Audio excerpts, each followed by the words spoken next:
name is Nadine and welcome to Hop Along Studio. In today's video, I want to share with you some very simple ways that you can use paper in your art journal.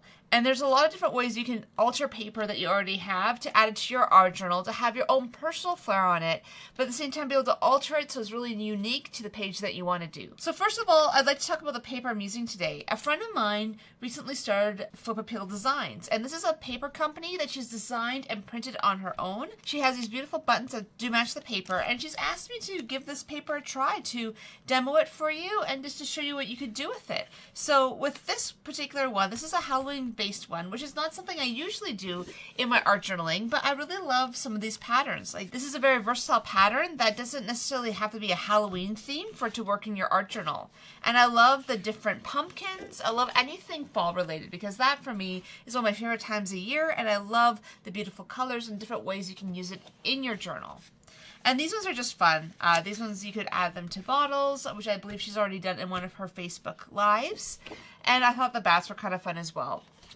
A lot of this is very graphical and really fun and colorful, which makes it really nice for the art journal and gives you some really fun options for different ways you can use this in your creative projects. And what I love about the tiny images is that you can cut these out. I'm going to be showing you some different ways you can fussy cut. And then something like this is very good for not just Halloween, but any time of year.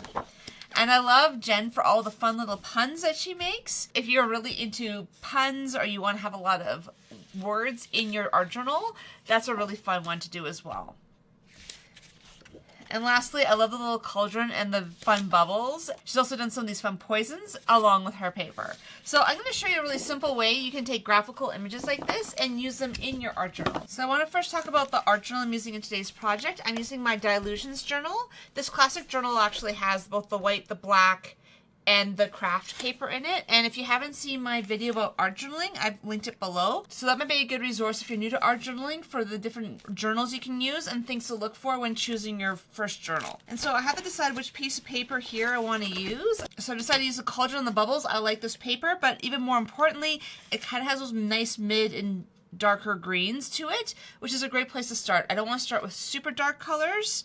At the same time, this gives you a little bit of fun variation to work with. So the first thing I'm going to do is basically measure my art journal, and it's 8 1/4 inches. So I'm just going to quickly cut this paper so you can see how nicely it will fit in there. And so I lose some of the top, but that's okay because I don't mind that. I'm going to be able to have that work quite well for me.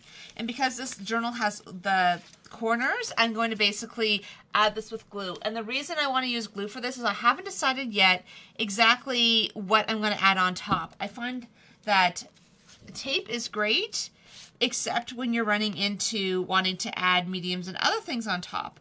And then sometimes what it does is it buckles and it sometimes comes off. So what I'm doing is just basically adding glue because I know it's not going to give me issues if I decide to add in a lot more paste and other things on top. And what I like about this paper is it has a very smooth surface, but it's also very strong. So it can take mediums, it can take other things that some other paper brands won't be able to take. Because we are adding glue, we can slide this around until we make sure we have it just in the right place. And sometimes what I like to do is just check along the edges and along the bottom, and then even pull up the edge. That glue actually goes to the edge, so that's really good. And now I'm just going to trim off the excess paper. I tend to try to cut a little bit bigger than a little bit smaller when I'm cutting my paper, just that way if you're new to art journaling, you don't also go, well, I'm 1/4 of an inch short. I put it an 1/8 of an inch over not having enough paper to cover my art journal surface. So now that I've added my paper, the question is, what do I want to do next with imagery? I love a lot of these smaller images, and I'm going to show you how you can fussy cut them out, and I'll show you a couple different ways of fussy cutting. But before I get to that, I also wanted to add in some of my own imagery. So in this case, I wanted to add in some cobwebs. So I basically cut a bunch of cobwebs to different sizes. And how I create these cobwebs is I basically took a pen drawing that I did. So I scanned this into my brother's Scan and Cut and basically turned it into a cut file that I could cut to any size that I'd like. For those who don't have a brother's Scan and Cut and maybe don't feel comfortable drawing, I have actually scanned this and created a PDF for you. I just need to know where to send it, so just click on the link below, and that is a way you can get access to this PDF. I've also included a video in the description below about how to trace images, and that one goes into several different ways you can trace images. So if you want to add this to your project, I'm hoping that will give you some different ideas on how to trace it. So I've cut these out with metallic cardstock. I'm going to add a few of these to my background, but I will put those on later after I figured out which Fussy Cut images I want to use. So I know a lot of these papers are meant to just be used as is, but I almost never use scrapbooking paper or even any sort of designer paper in the way it's supposed to be used. Whether or not that's Japanese paper or anything else, I usually turn it into a book cover, I do something different with it, I alter it, I change it. That's just my nature. But there are several ways you can basically take this paper and just fussy cut out the images. So basically I'm taking these simple bottle shapes, and I'm just running my scissors around the edge. You can decide if you want to leave a border or if you want to go right onto the white. And basically this just takes a little bit of practice just to go around and be very particular and make sure you don't take away too much of that white border. And you just want to cut out all the images that you want. So I'm going to be spending a little bit of time here cutting out a variety of images. And this is what I love about a lot of these highly imaged scrapbooking papers, is that they're not that expensive, and then you can get images that you can add, and you can change the backgrounds, you can do all sorts of different things with them to alter them, but they work really well for creative journaling projects. So now I have a little focal image for my art journal page. So if you want to find a different way you can cut, you can also use a knife. I'm fairly practiced at this, but I find this quite a bit harder than just using scissors. Make sure you have a cutting mat in below, and just again go around your image. And this is good for images that maybe you have areas in the center, like let's say in here you want to cut out that little section. The craft knife works really well for getting those spaces in between things. But in my case, this is probably not my favorite option, but it is a way of fussy cutting. It depends on what you're comfortable with. I know some people that they would prefer to only use a knife. I know people who would never use a knife. And I used to never use a knife, but then I started playing around with things and getting a little bit more comfortable with it. And I think the moment I started doing bookbinding, you need to be fairly comfortable with a knife. I ended up just changing up my practice, and because of that, now I'm quite comfortable with using a knife for doing stuff like this. And so I find the scissors a bit faster, but again, if you don't have scissors or you prefer using a knife, this is also a very good option. But these are two different ways you can fussy cut images. And these are the two that I generally use in my creative projects. And this works really well, especially if you are dealing with chipboard or heavier paper that maybe your scissors aren't working well with.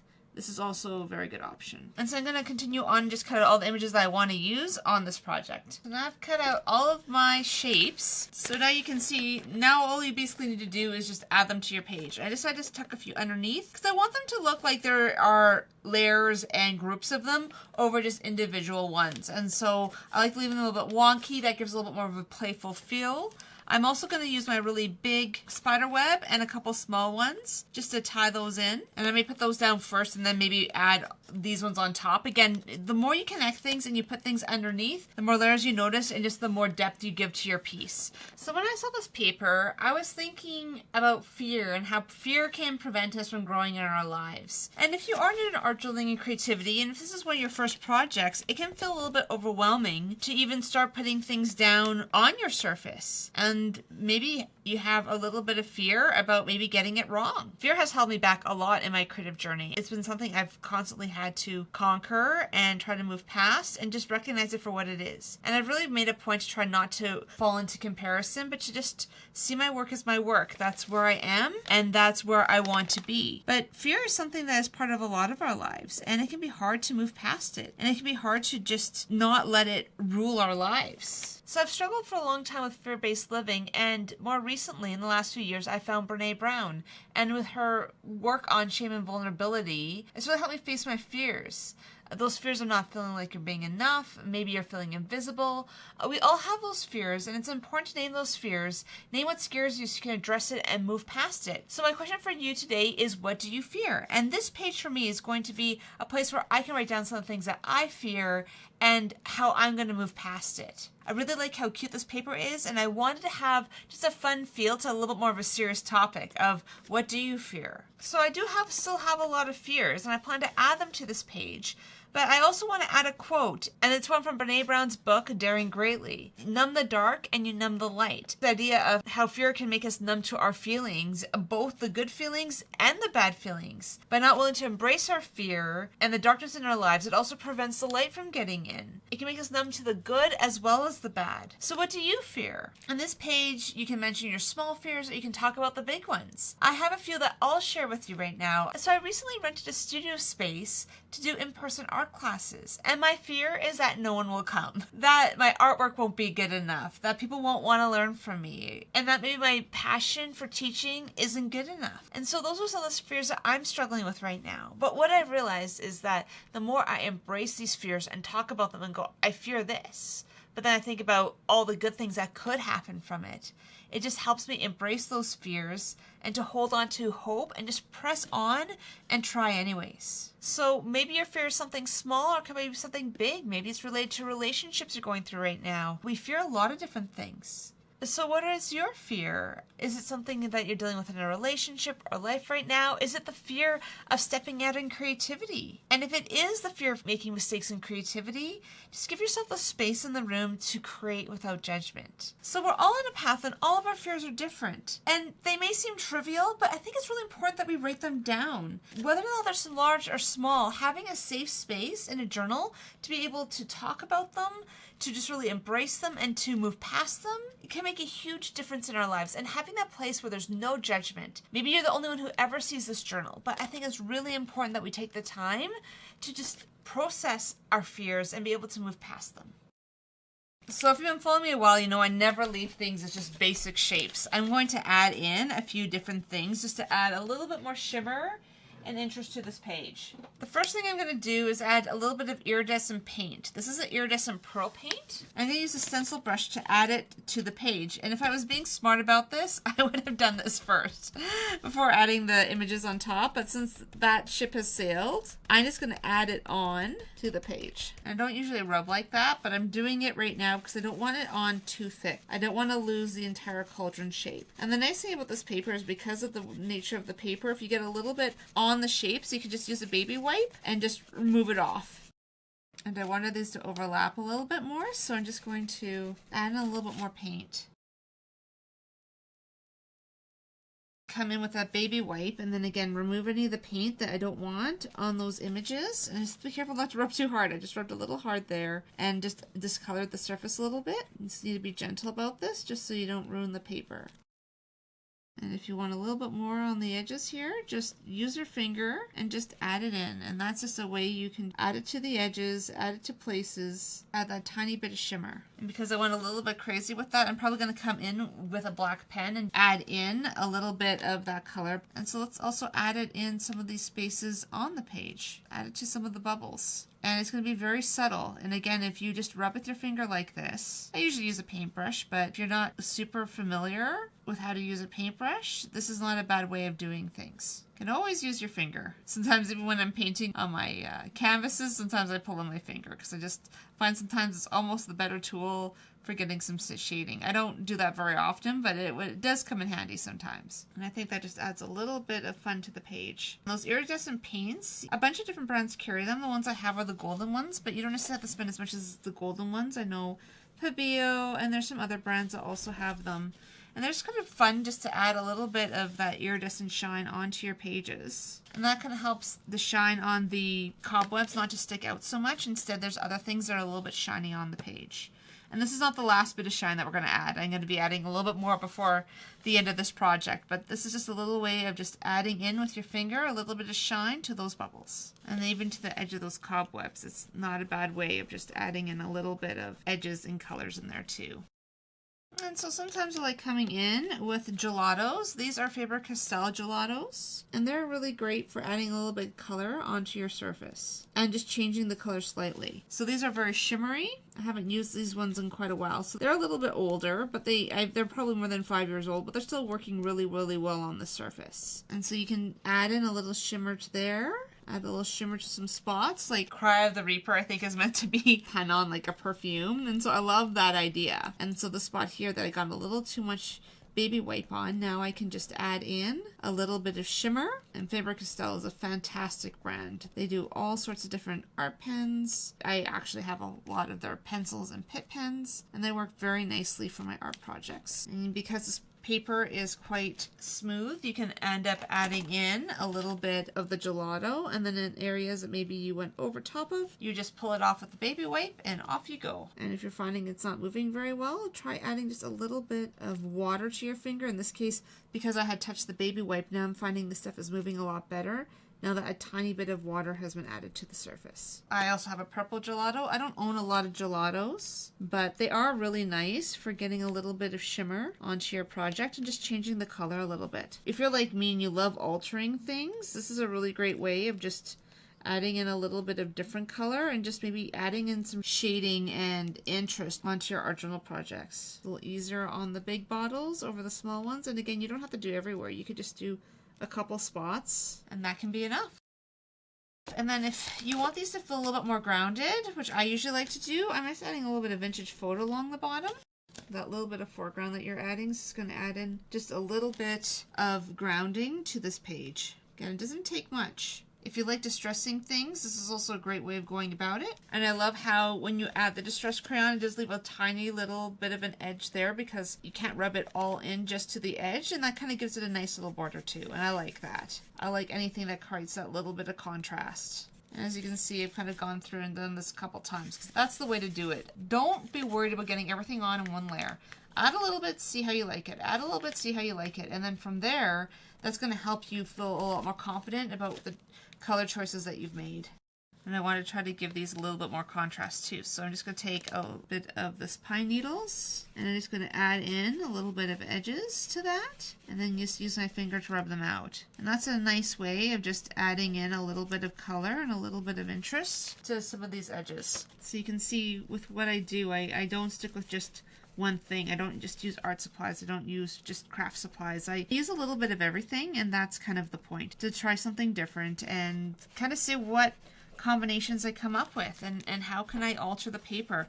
How can I make this project more my own instead of just adding in images onto a page. And there's nothing wrong with just adding images onto the page. I just like going a little crazier.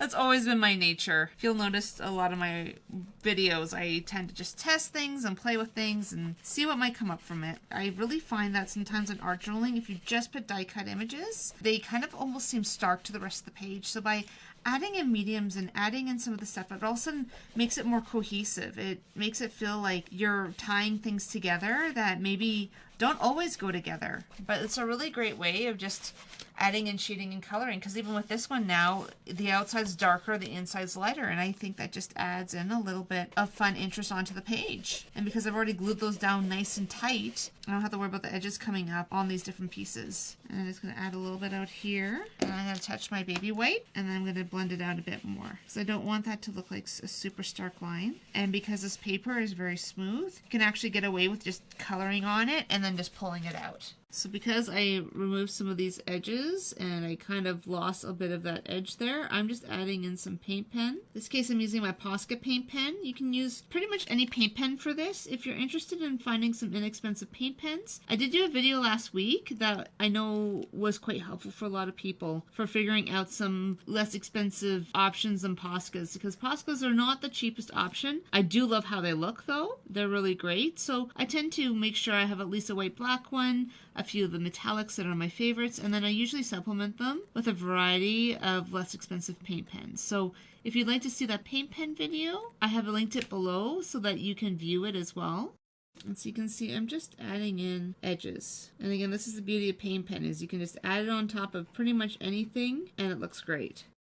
So I was thinking about what do I fear, and I thought maybe what I would do is put them in the cauldron as kind of the idea of like these are the stirring of some of my thoughts. In this case, I'm doing it in a metallic blue. I sometimes like my journaling to kind of mix into the surface so you can read it if you look closely, but otherwise it kind of blends into some texture into the background. So I've quickly just added in my journaling and like what do I fear, and I have in my cauldron my stir of worries and fears, and then I have here numb the dark and you numb the light. And so what I've done is basically just use some caps and some cursive. And now what I'm going to do is go in, I'm thickening them all. And so the way you want to thicken your cursive is downstrokes are thick, upstrokes are thin. And so this is a way that you can take something that's a little bit more serious like your fears and kind of come with a playful page and just see what you can kind of get from it. And so the final thing I'm going to do to this is just add in a little bit of glossy medium on top. So I have these glossy accents. I'm not going to add them to all the bottles. I'm probably just going to add them to some of the more front ones. Basically just add glossy accents onto the surface. It'll take it a little bit of time to dry, but it will dry completely clear. And it just adds just a little bit of nice shine onto your project. You can also use a variety of Crackle accents. It's also made by Ranger, and I'm going to try that on this one here. So to finish up this page, I'm using a combination of Crackle accents, sepia accents, and some glossy accents. So my glossy accents, the bottle's a little old, so it's not working quite as well. I'm moving a little bit more to the other two, and so the sepia ones, they would work best on some of these darker ones, because then that way it works with the color instead of making it look muddy. It's just another way you can just add a little bit of variation, a little bit of added color, and alteration to some of your focal images. What's nice about a lot of these glossy accents is they are self-leveling. You want to add them in and you want to try to have a fairly even layer, but they will self-level, so they do look a little bit smoother than when you first put them on. So I hope this is giving you some ideas on how you can use paper and other mediums together in your art journal. And again, a lot of it was not complicated, but it was very easy to build a page in a very short period of time. So if you'd like a copy of the cobweb image, this one I'm giving away for free as a PDF. If you click on the link below. And so that image can be traced. It can also be scanned if you have a Brother Scan and cut out. There's a few different ways that you can use this in your creative projects. And when you ask for that cobweb image, I'm also going to enter you into a draw for some of the Halloween paper. So my friend Jen from Flip Appeal has offered this paper as a giveaway on my channel. And so if you are interested in that, just click on the link below and you'll get both the cobweb image and be entered for the paper. So I'll be drawing 2 names for that paper on October 8th, so you have until October 7th to get your name in. And if you're interested in another idea for how to use paper in your creative projects, click here. This is another video that I've done about how to use paper in your art journal. So I hope you have a great week, that you take time for some personal self-care, and I'll see you in the next video.